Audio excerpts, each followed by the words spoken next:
La nouvelle Assemblée nationale comprendra 80 députés élus sous les couleurs de l'IRMAR, ainsi que 79 députés indépendants et issus d'autres partis politiques. Les résultats des élections législatives du 29 mai ont officiellement été proclamés aujourd'hui par la HCC au cours d'une cérémonie. Les autorités prévoient entre 28 000 et 38 000 passagers par jour pour le téléphérique, un pari risqué selon les économistes, car même les revenus générés par une moyenne de 33 000 passagers par jour ne suffiront pas à couvrir les 58 milliards de dettes annuelles à rembourser. Dans l'actualité internationale, tentative de coup d'État en Bolivie, le chef des forces armées a été destitué et arrêté mercredi après avoir amassé des hommes et des blindés devant le palais présidentiel à La Paz en affirmant vouloir restructurer la démocratie.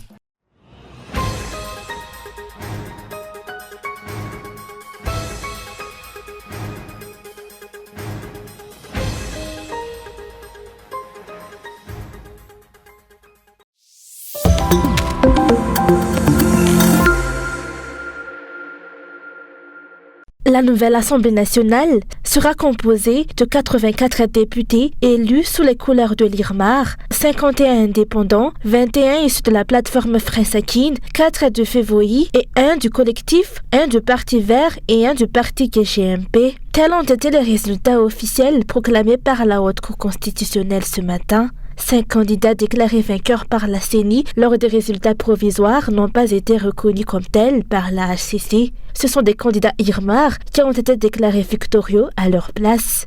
Les résultats des élections législatives du 29 mai ont officiellement été proclamés aujourd'hui par la HCC au cours d'une cérémonie. Des annulations de voix ont été faites dans de nombreux bureaux de vote de nombreux districts, ce qui a modifié les résultats. Cela s'est produit notamment à Maïvatanan, Funjuz, Tiumbe, Faratiu, Manakar, Andap, Muramang et Feneri West.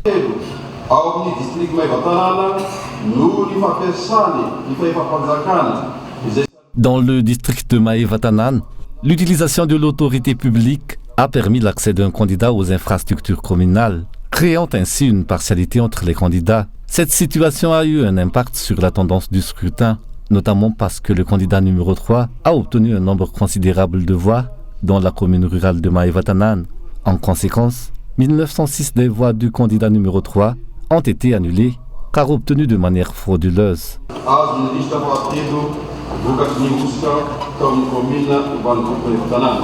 Les requêtes concernant la disqualification de certains candidats ont été jugées irrecevables.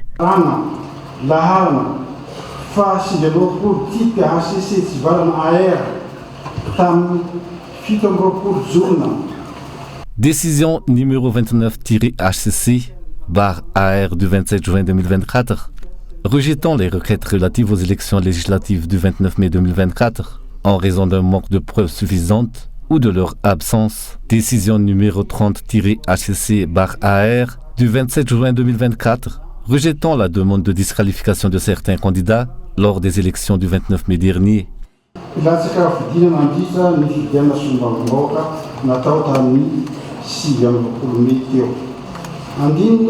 763 députés constitueront l'Assemblée nationale les 5 prochaines années.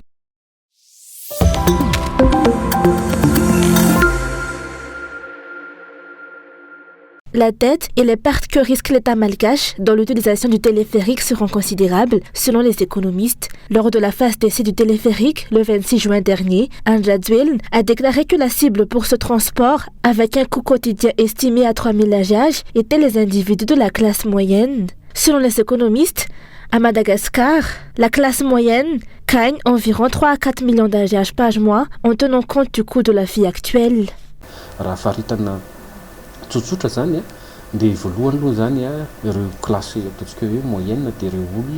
En termes simples, la classe moyenne se compose d'individus dont les revenus leur permettent de répondre à leurs besoins fondamentaux et quotidiens tels que l'électricité, l'eau, l'éducation, la santé et le transport. Ils parviennent à mener une vie épanouie au quotidien. Ils peuvent épargner pour améliorer leur qualité de vie et investir pour leur avenir selon une estimation simple. Dans la période actuelle, il faut avoir environ 3 à 4 millions d'ariars pour subvenir aux besoins quotidiens.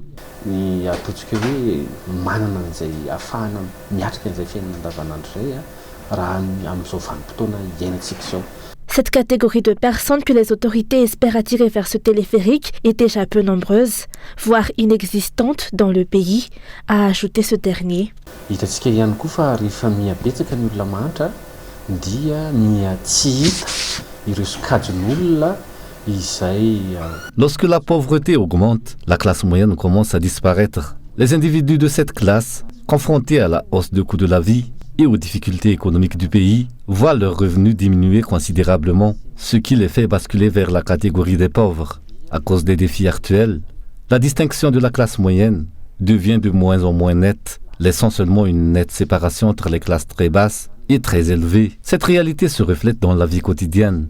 Selon des estimations simples, atteindre les 33 000 s'avérera difficile. L'État devrait donc envisager des subventions pour ce type de transport. Malgré les mesures prises, si l'on examine la situation, il sera nécessaire d'apporter des ajustements pour combler les lacunes dans le plan de financement. Rehefa jerena ilay izy dia mipetraka izay resaka hoe fanetsemana izay anatin'ilay plan de financement. Rappelons qu'un minimum de 28 000 passagers par jour est prévu par les autorités pour utiliser ce téléphérique, comme indiqué dans le rapport du Conseil des ministres. Ce chiffre sera difficile à atteindre compte tenu du trajet du téléphérique et des revenus des travailleurs malgaches. Ireo agent de maîtrise no miakatra ireo zany no ireo no lazaina hoe akaty amin'ilay cadre tsotra.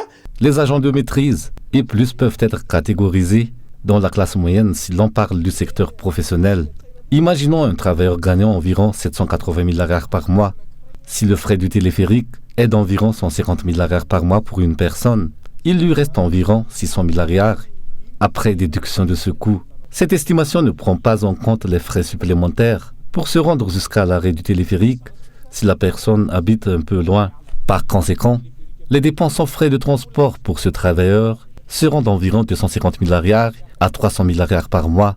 Ces dépenses ne concernent que lui-même, sans prendre en compte celles de ses enfants. Izy rery alohantsika mazava anazy mbola tsy ahoany ny zanany. Roa patelo malagasy dia mbola miaina ataontsika anaty le moins de $2 par jour. Ka raha ohatra hoe Les 2 tiers des Malgaches vivent encore avec moins de $2 par jour. Si l'on se demande si le téléphérique est adapté à la classe moyenne malgache, il convient de se demander qui peut encore constituer cette classe moyenne à Madagascar. En tenant compte de cette statistique, le téléphérique représente une dépense, un bien de consommation sans retour sur investissement. Avec un salaire moyen à Madagascar, prendre quotidiennement le téléphérique reste encore difficile. fa mety mbola ho sahirana raha ohatra ka hapiasa an'izay téléphérique zay. Ainsi, l'exploitation de ce téléphérique viendra s'ajouter à la dette déjà contractée par le pays, un tarif que le pouvoir d'achat du grand public ne peut supporter. Il sera déjà difficile d'envisager des milliers de passagers par jour, mais les dirigeants en attendent entre 28 000 et 38 000. Si le business plan de ce projet est le point de départ du calcul, avec l'hypothèse de 33 000 passagers par jour, l'État ne parviendra toujours pas à atteindre le montant annuel nécessaire pour le remboursement.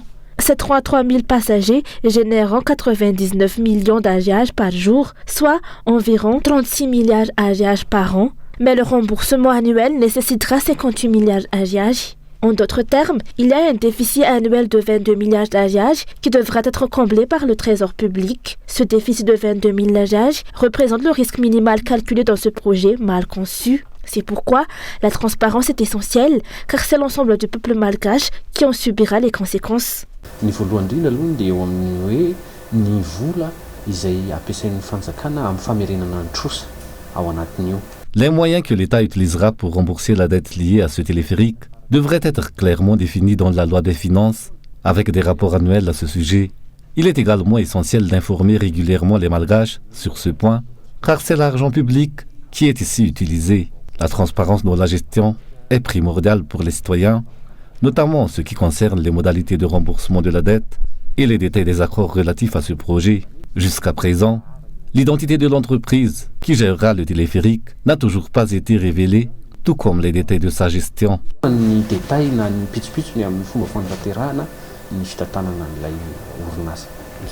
Rappelons que le montant total de la dette pour ce projet s'élève à près de 152 millions d'euros, soit environ 723 milliards AGH. Selon les économistes, il est difficile d'espérer que le nombre minimal de passagers nécessaires pour rentabiliser ce téléphérique soit atteint, ce qui serait un désastre pour les autorités. L'entreprise chargée de son exploitation ne le fera pas gratuitement, mais cherchera également à réaliser des profits. Par conséquent, l'État malgache s'expose à des pertes considérables. Le régime Rajoelina est condamné à assumer les dettes de ce projet, tout comme les régimes qui lui succéderont. Cette dette va augmenter, plongeant davantage le peuple malgache dans la précarité, les négligences du secteur de l'éducation et de la santé vont s'intensifier, les usagers de la route continueront de subir les mauvaises conditions actuelles des routes, car l'État malgache sera occupé à rembourser cette dette et à payer l'entreprise qui gère le téléphérique, dont les bénéfices ne profiteront en réalité qu'aux étrangers.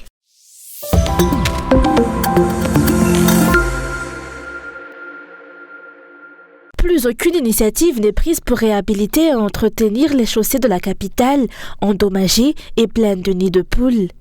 Une situation déplorée par les usagers qui paient pour l'entretien et la réparation des routes chaque fois qu'ils achètent du carburant. Cet argent, versé à l'État pour le fonds routier, n'est pas utilisé comme il devrait l'être. À Kadvat, par exemple, la chaussée reste constamment humide à cause de l'obstruction des canaux. La situation perdure depuis longtemps. Ce n'est pas nouveau. Il n'y a pas de réhabilitation. Ils se contentent de curer les canaux de manière superficielle, qui se rebouchent dès le lendemain. En conséquence, la chaussée est complètement détruite. Les canaux étant obstrués, les eaux usées s'écoulent ici, car nous sommes en zone basse. La mauvaise qualité des chaussées a un impact significatif sur la productivité. Elle entraîne des pertes de temps, des dommages aux véhicules, une augmentation de la consommation de carburant et des embouteillages. Les chaussées sont également de faible qualité et se détériorent facilement car construites de manière bâclée et sans surveillance. Les responsables doivent assumer leurs responsabilités en matière d'entretien des routes, car celles-ci sont essentielles au développement. Je suis chef d'entreprise et j'ai des employés qui sont souvent en retard à cause des embouteillages causés par la mauvaise qualité des chaussées. Cette situation impacte chacun de nous. Les pièces de véhicules sont coûteuses, alors que le carburant est cher. La consommation de carburant augmente lorsque les routes sont en mauvais état. Ces conditions ont de graves répercussions économiques, en plus des désagréments subis par les usagers. Madagascar a célébré hier le 64e anniversaire de son indépendance. Cependant, la souffrance et la misère du peuple n'ont cessé d'augmenter, surtout au cours des 5 dernières années. Parmi les problèmes récurrents, on peut citer les délestages fréquents, le manque d'opportunités d'emploi, l'insécurité, la détérioration du système éducatif et l'accès limité aux soins médicaux de qualité réservés à ceux qui en ont les moyens. À cela s'ajoute le mauvais état des routes à travers l'île. À Dan Najib, les habitants ont été incités à lever les yeux pour observer le téléphérique afin de détourner leur regard de l'état déplorable des chaussées.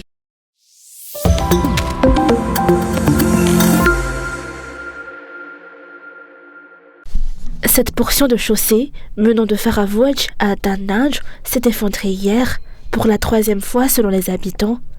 La terre et les gravats de la chaussée ont glissé sur une maison. D'après les explications, le premier effondrement a eu lieu il y a 2 ans. La rupture d'une canalisation de la Jirama sous la chaussée serait à l'origine des dommages ayant entraîné ces effondrements.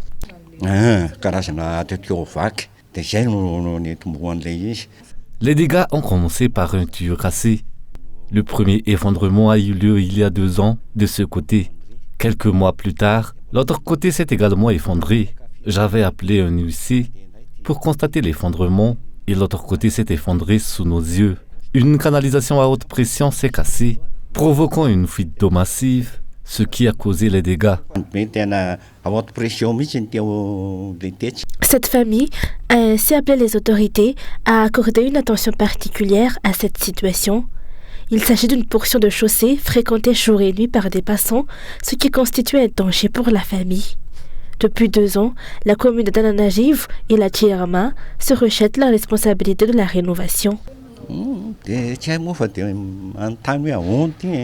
Nous avons demandé aux responsables ce qu'il fallait faire face à cette situation, mais la commune et la Jirama se rejettent la responsabilité. Voilà la situation. Nous ne savons pas ce qui adviendra.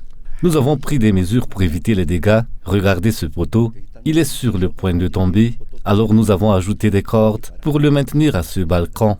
Les dégâts sont considérables et nous craignons que cela ne s'aggrave encore. Le mur à côté pourrait aussi s'effondrer à tout moment. Pour le premier effondrement, c'est nous qui avons pris les responsabilités et dépensé des millions pour les réparations. Des agents de la Jirama ont été aperçus sur place ce matin, mais ils sont partis dès qu'ils ont vu les journalistes. Selon les explications, ils n'ont pu que stopper l'eau jaillissant du tuyau cassé. L'effondrement risque de s'intensifier si aucune mesure n'est prise. La famille victime de l'effondrement a couvert tous les coûts pour limiter les dégâts et éviter la destruction de leur foyer.